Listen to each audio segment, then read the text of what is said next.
हाय good morning dear student, welcome back again. इस lecture के अंदर आज हम लोग बात करेंगे क्लास 12 उसका चैप्टर नंबर 10 है बेटा बायोलॉजी का, माइक्रोब्स इन ह्यूमन वेलफेयर। इससे पहले वाली प्रीवियस वीडियो के अंदर हमने क्या पढ़ा था बेटा कि माइक्रोब्स के बारे में हम लोगों ने पढ़ा था कि वो ह्यूमन वेलफेयर के लिए, मनुष्यों के लिए किस किस में काम आते हैं। जैसे हम लोगों ने कल चैप्टर 1 की जो इंट्रोडक्शन वाली वीडियो थी बेटा, चैप्टर इंट्रोडक्शन की वीडियो के अंदर हम लोगों ने पढ़ा था कि माइक्रोब्स जो है वो बिसाइड पैथोजेनिक होने के अलावा ह्यूमंस के वेलफेयर में काम आते हैं। जैसे किस किस के अंदर भाई, हाउस होल्ड प्रोडक्ट के अंदर, इंडस्ट्रियल प्रोडक्ट में माइक्रोब्स का बहुत ही ज्यादा वास्ट रेंज में यूज होता है, ठीक है ना, सीवेज ट्रीटमेंट में, बायोगैस प्रोडक्शन में, और आप लोगों का क्या एग्रीकल्चरल प्रैक्टिसेस के अंदर, ठीक है। ये हम लोगों ने लास्ट पिछली वीडियो के अंदर आप लोगों को समझा दिया था। यानी कि ऑलमोस्ट मेरा कहने का मतलब ये बेटा कि लास्ट वीडियो के अंदर हम लोगों ने कंप्लीट चैप्टर के बारे में एक ओवरव्यू लिया था कि हमें इसमें पढ़ना क्या है, ठीक है। आज ये वीडियो नंबर 2 है, चैप्टर नंबर 10 का वीडियो नंबर 2 पार्ट 2 है। इसके अंदर हम लोग आज बात करेंगे थोड़ा सा चैप्टर का इंट्रोडक्शन, देन हम लोग स्टार्ट करेंगे सबसे पहला आपका हाउस होल्ड प्रोडक्ट। सबसे पहला क्या बात करेंगे, हाउस होल्ड प्रोडक्ट, ठीक है। अब सुनिएगा मेरी बात, चैप्टर का नाम क्या है, माइक्रोब्स इन ह्यूमन वेलफेयर। भाई मनुष्य के वेलफेयर के अंदर है, मनुष्य के हित में कौन कौन से माइक्रोब्स का किस किस तरीके से यूज होता है, ठीक है बेटा, ठीक है। तो आज हम लोग बात करेंगे चैप्टर नंबर 10 के। सबसे पहले चैप्टर स्टार्ट करने से पहले बेटा मैं बात करता हूं आप लोगों को इंट्रोडक्शन की, कि ठीक है हम लोग 11th क्लास में क्लासिफिकेशन पूरा पढ़ के आए, माइक्रोब्स के बारे में पढ़ के आए, लेकिन एक्चुअल में अभी भी कुछ बच्चे ऐसे होते हैं बेटा जिनको अभी बेसिक की रिक्वायरमेंट है, ठीक है ना। तो थोड़ा सा पहले चैप्टर का इंट्रोडक्शन लेते हैं कि चैप्टर कहता क्या है। तो माइक्रोब्स क्या है, micro organism are the organism that are not visible. बेटा पहला वर्ड है, याद रखने का की पॉइंट है, 10 स्टार दे रहा हूं मैं इसको, यानी बहुत इंपॉर्टेंट है, ठीक है, बहुत ही ज्यादा इंपॉर्टेंट है। That are not visible from naked eyes. Naked eyes मतलब विदाउट माइक्रोस्कोप, नेक्ड आईज मतलब विदाउट माइक्रोस्कोप। समझ में आया नेक्ड आईज का मीनिंग क्या होता है, विदाउट माइक्रोस्कोप। यानी कि माइक्रो ऑर्गेनिज्म ऐसे ऑर्गेनिज्म है जो नेक्ड आईज से यानी कि नग्न आंखों से या विदाउट माइक्रोस्कोप दिखाई नहीं देते हैं। समझ में आया बेटा, विदाउट माइक्रोस्कोप क्या नहीं करते, दिखाई नहीं दे रहे हैं, ठीक है। And have 0.1 micrometre in size, और उनकी साइज जो होती है वो क्या है, 0.1 माइक्रोमीटर। समझ में आया बेटा, समझ में आया कि उनकी साइज जो है वो 0.1 mm से भी कम, mm या उससे कम होती है, ठीक है। तो उसका साइज बहुत कम है, तो हम लोग क्या है कि माइक्रोब्स को इजीली नेक्ड आई से नहीं देख सकते without the help of any special kind of instrument that is known as microscope, ठीक है। माइक्रोस्कोप की हेल्प के बिना हम लोग इन्हें नहीं देख सकते हैं। Got it. तो अब आगे बात करते हैं सर क्या आता है। तो they belong to a diverse group. अब इनका एक बहुत बड़ी फैमिली है बेटा, ठीक है, इनकी एक बहुत बड़ी फैमिली है। जैसे आप लोगों का बैक्टीरिया, ठीक है, हालांकि हमें डिटेल में नहीं पढ़ना, आप चिंता मत कीजिए। काफी बच्चों के दिमाग में आ रहा होगा कि सर ये 11th में मुश्किल से तो हमने पीछा छुड़ाया है, आप दोबारा पढ़ा रहे हो, तो चिंता मत कीजिए बेटा, इसमें हम लोगों को डिटेल में नहीं जाना है। हम लोगों को तो केवल क्या पढ़ना है कि इसके अंदर कौन कौन सा ग्रुप आता है, बैक्टीरिया, फंजाई, प्रोटोजोआ, वायरस के अलावा इसमें वायरॉइड्स आ जाते हैं, ठीक है, वायरॉन आता है, प्रायोन्स आते हैं, ठीक है, और एक्सेट्रा उसके अलावा, ठीक है। अब मैंने कल वाली वीडियो के अंदर आप लोगों को इससे पहले वाली बताया था कि almost 50 to 60% virus micro organism are pathogenic for the humans. यानी लगभग 50 से 60 और 70% जो माइक्रोब्स हैं वो क्या है, पैथोजेनिक होते हैं। पैथोजेनिक मतलब वो क्या करते हैं बेटा कि आप लोगों के बॉडी के अंदर डिजीज कॉज कर रहे हैं, लेकिन अब रिमेनिंग 40% तो ऐसे भी है ना कि जो पैथोजेनिक नहीं है, जो क्या है पैथोजेनिक नहीं है, यानी कि वो क्या कर रहे हैं कि हमारी बॉडी में कुछ भी डिजीज को कॉज नहीं कर रहे, ठीक है। And they are useful to our body, और वो क्या है हमारी बॉडी के लिए क्या होता है बेटा, यूजफुल होते हैं, ठीक है। अब यूजफुल के अंदर मैंने आप लोगों को बताया था कि किस किस क्राइटेरिया में पहला बोला था हाउस होल्ड प्रोडक्ट, ठीक है। सेकंड मैंने इंडस्ट्रियल प्रोडक्ट बताया था, थर्ड मैंने आपका सीवेज ट्रीटमेंट बताया था, फोर्थ मैंने एग्रीकल्चर कैटेगरीज बताई थी। अब सीवेज में हमने दो बांटी थी, एक तो एसटीपीज सीवेज ट्रीटमेंट प्लांट्स और आप लोगों का इसके अलावा बायोगैस प्रोडक्शन प्लांट, ठीक है ना, बीजीपीज। ओके, अब फिर हम लोगों ने एग्रीकल्चर की कैटेगरी में दो में डिवाइड किया बेटा, एग्रीकल्चर की कैटेगरी में भी दो में डिवाइड किया। कौन कौन से थे एग्रीकल्चर की कैटेगरी में? एक तो बायो कंट्रोल एजेंट और एक बायो फर्टिलाइजर, ठीक है ना, क्लियर है बेटा। बायो कंट्रोल एजेंट और बायो फर्टिलाइजर हम लोगों ने ये कैटेगरीज पढ़ी थी। आज हम बात करते हैं हमारी पहली कैटेगरी को लेकर, चैप्टर स्टार्ट करते हैं हम यहां से। अभी तक जो था वो ठीक है एक इंट्रोडक्टरी पार्ट था। अब आपके माइंड में आ रहा होगा कि सर आप रामायण बता रहे हो, बेटा वो बहुत जरूरी है, ठीक है। आज हम लोग स्टार्ट करते हैं हमारे चैप्टर को, चैप्टर नंबर 10। इसका मेन प्रोडक्ट है आप लोगों का, मेन है हाउस होल्ड प्रोडक्ट, यानी घरेलू उत्पाद, घरेलू उत्पाद। अब हाउस होल्ड प्रोडक्ट का मतलब क्या है? थोड़ा सा बेटा ये चैप्टर एसएसटी टाइप में, ठीक है ना, शुरुआत में कुछ एसएसटी टाइप में, उसके बाद आप लोगों को अच्छे से समझ में आ जाएगा। तो घरेलू उत्पाद का मतलब क्या है कि वो उत्पाद या वो चीजें जो आपके घरों में काम में आ रही हैं, ठीक है, जिसे आप लोग डेली लाइफ में भी यूज में लेते हो, व्हाट इट। अब जैसे एंटीबायोटिक और अल्कोहल वगैरह, ठीक है, जो ड्रिंकर्स होते हैं वो अलग होते हैं, अदरवाइज एंटीबायोटिक आप लोग डेली लाइफ में यूज नहीं लेते हो। तो ये हाउस होल्ड प्रोडक्ट मतलब जो आप चीजें घरेलू उत्पाद यानी कि जो आप डेली लाइफ में काम में ले रहे हो। पहला है आपका कर्ड, दही, ठीक है, इंपॉर्टेंट है, हम लोगों को पढ़ना है, काफी बार इसमें से क्वेश्चन आता है। योगर्ट डेयरी बेस्ड है, बटर मिल्क, ठीक है, आप लोगों का छाछ वगैरह होती है वो भी डेयरी बेस्ड है, सोर क्रीम ये भी आपका डेयरी बेस्ड, यानी कि डेयरी के प्रोडक्ट जो ऑलमोस्ट हम लोग घर पे यूज में लेते हैं, डेयरी के प्रोडक्ट जो हम लोग ऑलमोस्ट घर पे यूज में ले रहे हैं वो आते हैं आप लोगों के हाउस होल्ड प्रोडक्ट के अंदर। फिर आता है आपका चीज, अगेन 10 स्टार क्वेश्चन, इंपॉर्टेंट है, कई बार अपने आप में क्वेश्चन लेके आता है, कई बार, ठीक है। फिर आता है आपका डोसा, उपमा, इडली, बेटा ये फर्मेंटेड प्रोडक्ट है, ये भी स्टार दे रहा हूं। लास्ट आता है आपका टॉडी। अच्छा, टॉडी के अलावा आप लोगों का एक और इसमें दिया गया है एससीपी, सिंगल सेल प्रोटीन, जो आप इससे पहले वाले चैप्टर के अंदर पढ़ चुके हैं, चैप्टर नंबर 9 के अंदर हम लोग डिटेल में पढ़ चुके हैं, क्योंकि वो भी माइक्रोब से ही बनता है, स्पाइरुलिना और मेथैलोट्रॉप्स वगैरह बैक्टीरिया काम में आते हैं, ठीक है। अब बात करते हैं सबसे पहला कर्ड। कर्ड दही हम लोग नॉर्मली सब जानते हैं बेटा, ट्रेडिशनल एक खाने की चीज है, हम लोग सब खाते भी हैं। लेकिन कर्ड जो है वो क्या बनता है, किस तरीके से बनता है, हालांकि जो मैंने लिखा है आप लोग उसे अपनी नोटबुक में नोट डाउन करें तो it is well and good from your exam point of view, ठीक है, आपके एग्जाम पॉइंट ऑफ व्यू से बहुत ही अच्छा है। अब क्या है बेटा सुनिएगा, कर्ड। अब ये ठीक है आप लोगों के नोट्स डिक्टेट कराने के लिए रिक्वायर्ड था, लेकिन मैं अगर सिंपल बताऊं तो हमारा मिल्क लिया, मिल्क किस में कन्वर्ट हो गया, कर्ड में कन्वर्ट हो गया, ठीक है। और जो बैक्टीरिया है वो कौन सा है, लैक्टोबैसिलस, लैक्टोबैसिलस, ठीक है। बैक्टीरिया कौन सा यूज में होता है, लैक्टोबैसिलस। अब देखिएगा बेटा यहाँ पर एक ट्विस्ट आता है, बैसिलस क्योंकि वो बेसिलस शेप है, बेसिलाई शेप यानी कि रॉड शेप बैक्टीरिया होता है ऐसे लंबे, ठीक है, बैसिलस होता है बेटा रॉड शेप बैक्टीरिया, ठीक है। और लैक्टो, लैक्टो बेटा नाम कहां से मिलेगा वो सुनिएगा, लैक्टोबैसिलस मतलब ये मिल्क की शुगर पे एक्ट कर रहे हैं। अब मिल्क में कौन सी शुगर होती है बेटा, लैक्टोज, याद रखिएगा मिल्क में कौन सी शुगर होती है, लैक्टोज, मिल्क में कौन सी शुगर होती है, लैक्टोज, ठीक है, मिल्क में कौन सी शुगर होती है बेटा, लैक्टोज, ठीक है। तो ये बेसिलाई शेप है पहली बात। सेकंड थिंग इज दैट कि ये मिल्क के ऊपर अटैक करते हैं और मिल्क की कौन सी शुगर के ऊपर अटैक करते हैं, लैक्टोज, इसीलिए इनका नाम दिया गया लैक्टोबैसिलस।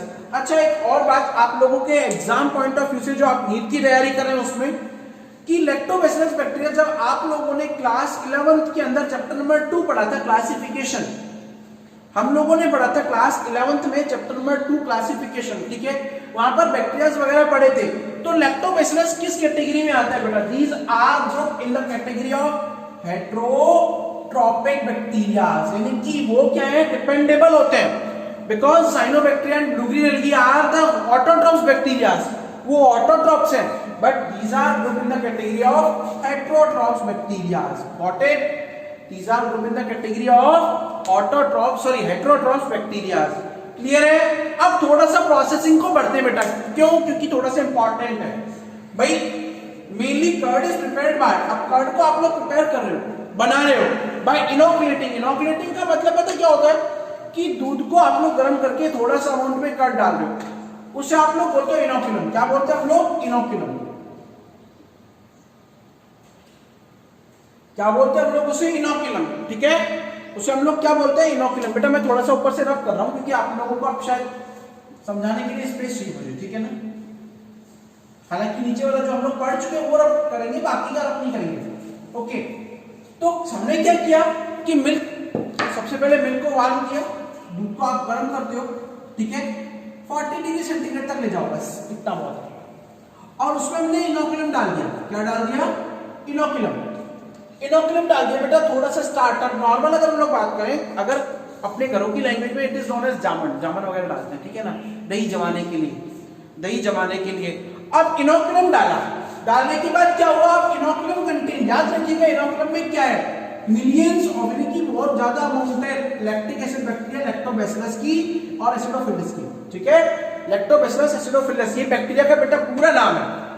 अब यहां बुक में क्या है? एनसीईआरटी में लैक्टोबैसिलस दिया हुआ है, लैक्टिक एसिड बैक्टीरिया दिया हुआ है, लेकिन लैक्टोबैसिलस एसिडोफिलस बैक्टीरिया को हम उसके अंदर बहुत ज्यादा थे, हमने क्या किया? दूध में डाल दिया। अब वो क्या करेंगे? दूध के अंदर उसकी जो प्रोटीन है उसको डिग्रेड करेंगे, लैक्टोज शर्करा को भी डिग्रेड करेंगे। तो अब ये क्या करें कि इतने डिग्री टेम्परेचर, 40 डिग्री टेम्परेचर, उससे कम टेम्परेचर के ऊपर हम लोगों ने उसको इनोकुलम को इंसर्ट करा दिया इंसर्ट कराने के बाद अब कर्ड का बेनिफिट क्या है? भाई हम लोग दही क्यों खाते हैं? ठीक है, दूध जो है हमें बात पता है कि दूध में एक तो प्रोटीन होती है और एक शुगर होता है, क्लियर है ना। लेकिन curd is more nutritive than the milk. अब वो ज्यादा न्यूट्रिटिव है। क्यों न्यूट्रिटिव है वो सुनिएगा, क्योंकि बेटा कर्ड के अंदर एक तो ह्यूज अमाउंट है, एक तो इसके अंदर इंक्रीज अमाउंट है विटामिन B12 का, विटामिन B12 का, ठीक है, विटामिन B12 का एक लार्ज अमाउंट होता है। सेकंड, इंक्रीज अमाउंट है आपके ऑर्गेनिक एसिड्स का, एंड बोथ आर एसेंशियल। बेटा दोनों ही एसेंशियल है हमारी बॉडी के लिए, दोनों ही एसेंशियल है हमारी बॉडी के लिए और हमारे स्टमक के लिए, कि हमारी बॉडी को डिजीज फ्री। अब ये विटामिन B12 बेटा क्या करता है? आपकी इम्यून पावर को बूस्ट अप करता है। किसको करता है? इम्यून पावर को बूस्ट अप। आप लोग देखिए कि नॉर्मली अगर हम लोग बीमार पड़ जाते हैं, डायरेक्टिक कंडीशंस वगैरह होती है, जहां पर आप लोगों के बैक्टीरिया जो हैं वो बाहर निकल रहे हैं बॉडी से, तो उस केस में डॉक्टर जो है आप लोगों को प्रेफर करता है, बोले दही से खाना खाइए, ठीक है, दही लीजिए, यानी कि हमारी इम्यून पावर को क्या करता है? बूस्ट अप करता है। What it? क्लियर है ना? क्लियर है। तो एलेविन कर्ड आल्सो चीक का मतलब होता है बेटा इंक्रीज करना। क्या करना?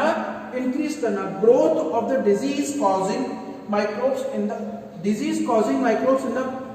अच्छा, चीक का मतलब इंक्रीज नहीं होता, चीक का मतलब सॉरी माय मिस्टेक, प्रिवेंट होता है, ठीक है ना।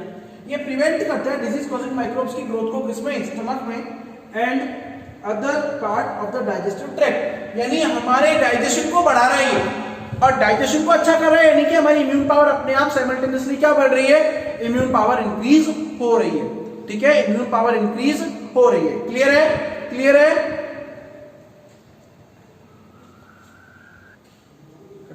ओके, अब हम बात करते हैं बेटा चीज की। ये भी हम लोगों का बेटा बहुत इंपॉर्टेंट टॉपिक है। अगर आप लोग सीबीएसई की तैयारी कर रहे हैं तो कर्ड और चीज बेटा बहुत इंपॉर्टेंट है from exam point of view, ठीक है। चीज क्या है? अगर आपको याद हो, हम लोग बचपन में देखा करते थे बेटा एक कार्टून टॉम एंड जेरी, और जेरी जो वो इस चीज को लेके भागता रहता था, ठीक है।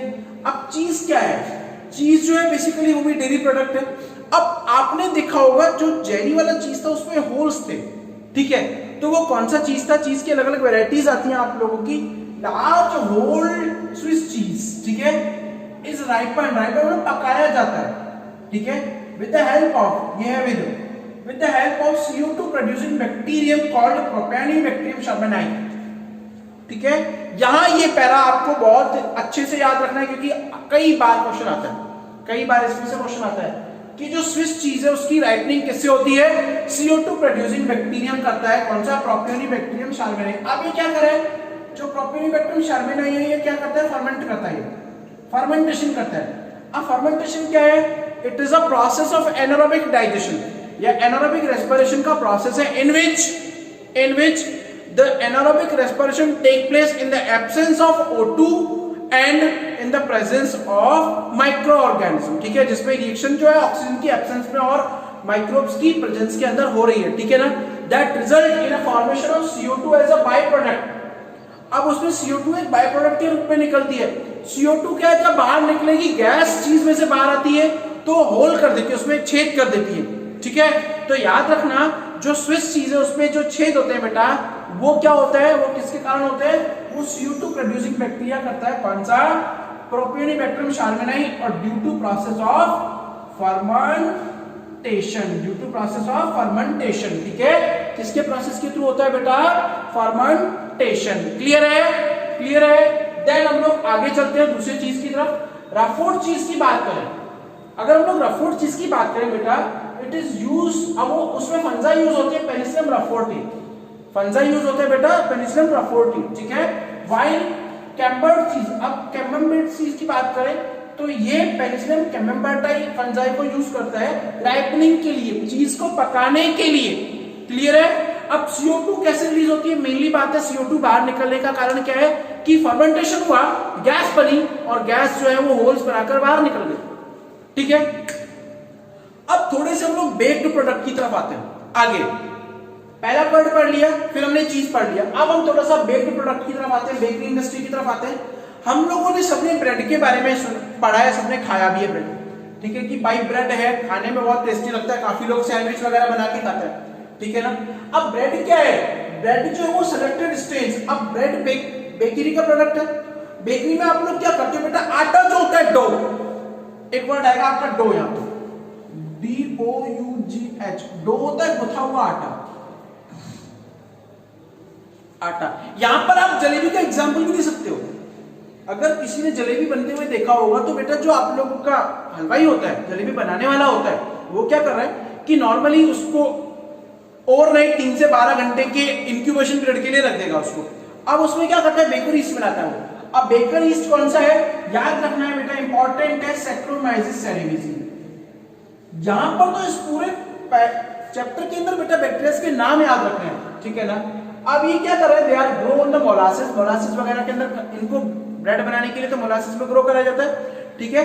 अब ब्रेड में पता है क्या किया, मैदा होता है, मैदे को हम लोगों ने लगाया, उसके अंदर क्या किया, बेकर ईस्ट को डाल दिया।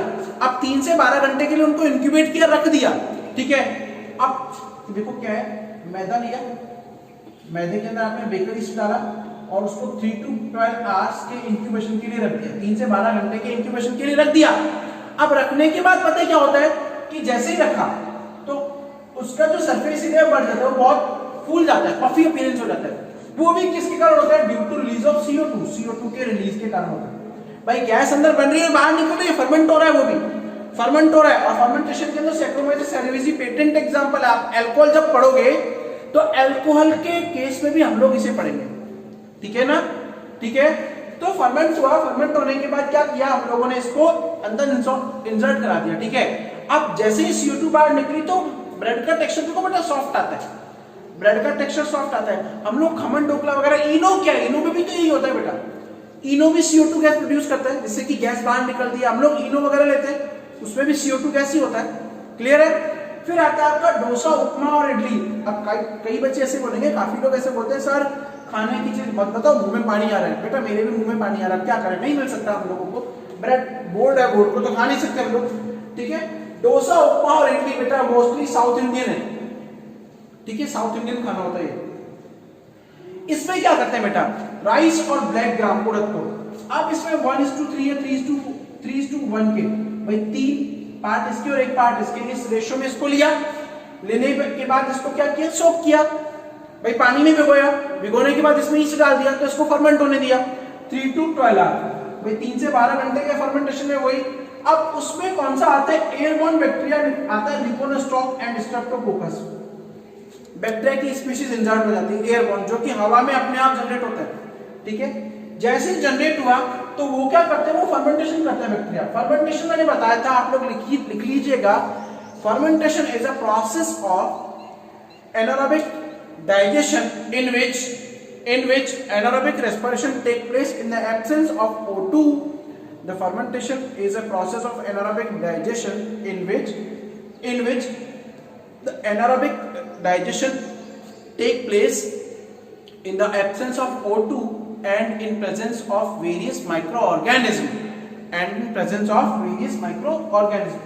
अब CO2 प्रोड्यूस हुई बेटा, प्रोड्यूस होने के बाद फर्मेंट हुआ। अब फर्मेंट क्यों होगा? क्योंकि CO2 जो है अब वो एज अ बाय प्रोडक्ट उसमें बनी। भाई जो मटेरियल था उसको तोड़ा गया, बैक्टीरिया से उसको काम किया और बैक्टीरिया से काम करके फर्मेंट कराया, जिससे क्या हो गया? CO2 प्रोड्यूस हो गई। अब वो जैसे CO2 प्रोड्यूस होती है, आप लोग देखो कि इडली वगैरह में आप लोग जब बनाते हो तो उसका टेक्सचर भी बेटा सॉफ्ट आता है। वो क्यों आता है? वो भी केवल इसके कारण ही आता है, फर्मेंटेशन में CO2 बाहर निकली और सॉफ्ट टेक्सचर निकलता है। ठीक है, अब आता है टाडी, एक इंपॉर्टेंट है बेटा, कई बार क्वेश्चन आ जाता है, हालांकि अभी तक तो मैंने देखा नहीं, लेकिन कई बार सीबीएसई जो है वो क्वेश्चन दे देती है। टॉडी, टॉडी हम लोग इंग्लिश में बोलते हैं और साउथ इंडियन नेटिव है। ये कहां का है बेटा? South Indian, south Indian native drinking material है। ठीक है ना, एक पेय पदार्थ है टाडी। अब टाडी किससे निकलता है? पाम ट्रीज होते हैं बेटा, खजूर के जैसे पेड़ होते हैं, उन पाम ट्रीज से निकलता है। ठीक है, अब उसके सैप से तैयार किया जाता है सैप, और इसमें भी कौन सा प्रोसेस होता है? फर्मेंटेशन प्रोसेस होता है। अब भाई टाडी के अलावा टाडी में और कौन कौन सी चीजें बनाई जाती है? एक रिफ्रेशिंग ड्रिंक तैयार किए जाते हैं, जैसे विनेगर, सिरका, जैगरी, गुड़ भी बेटा इसी से बनाया जाता है। जैगरी होता है बेटा गुड़, ठीक है, एंड पाम शुगर। ओके, और इसके अलावा बेटा माइक्रोब्स जो है वो फिश वगैरह को फर्मेंट करने के काम में आते हैं। क्लियर है ना? फिशेस वगैरह को और बॉइल्ड फ्रूट्स वगैरह को साफ रखने के लिए भी काम में आते हैं। ठीक है, तो आज हमने क्या पढ़ा? चैप्टर का इंट्रोडक्शन सेकंड टाइम पढ़ा और आप लोगों के हाउस होल्ड प्रोडक्ट के बारे में डिटेल में पढ़ा। आप लोगों को ये बोर्ड का मटेरियल कंप्लीट नोट डाउन करना है, फर्मेंटेशन की डेफिनेशन नोट डाउन करनी है। I think it is more than sufficient and start and always be in with your book. ठीक है ना, अपनी बुक के साथ जाइए, book is more than sufficient than any notes. Okay, thank you.